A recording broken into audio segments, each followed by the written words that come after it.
Welcome to நகரத்தார் கைமணம். இன்றைக்கி உருளைக்கிழங்கு வச்சு ஒரு தொட்டுக்க, இது தயிர் சாதத்துக்கு நல்லாயிருக்கும். அதுக்கு ஒரு 2 பெரிய சைஸ் உருளைக்கிழங்கு எடுத்துகிட்டு தோல் சீவி அதை சின்னதாக கட் பண்ணி வச்சுக்கிறோம்.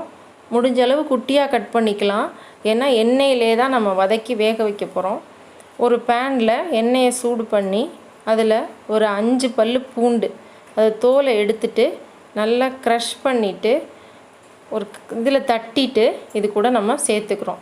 இப்போது இதுவும் எண்ணெயில் நல்லா கொஞ்சம் மொறுமொறுப்பாக ஆகணும். இப்போ உருளைக்கிழங்க தோல் சீவி நறுக்கின உருளைக்கிழங்கையும் இது கூட நம்ம சேர்த்துக்கிறோம். இப்போது நல்லா அதை எண்ணெயிலே வேக வைக்கணும். இதுக்கு நம்ம வேணுங்கிற அளவு உப்பு போட்டுக்கிறோம்.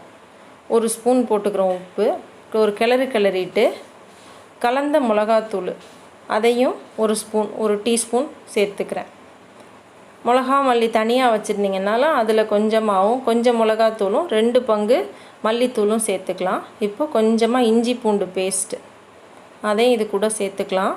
இப்போ நல்லா கொஞ்சம் கிளறி விட்டுட்டு இப்போது ஒரு மூடி போட்டு இதை நம்ம மூடி வச்சுக்கணும். அப்போ அது அந்த ஆயிலே இது குக் ஆகணும். ஒரு 5 to 6 செகண்ட்ஸ் கொஞ்சம் மூடி வச்சுக்கலாம். இப்போ இது அடி கனமான பாத்திரத்தில் இருந்தால் தான் பிடிக்காது கீழே. அதையும் நல்லா நல்லா குக் ஆகிடுச்சு. இதை இன்னொரு பாத்திரத்துக்கு மாற்றிடலாம். நீங்களும் வீட்டில் ட்ரை பண்ணி பாருங்கள். டேஸ்டான உருளைக்கிழங்கு.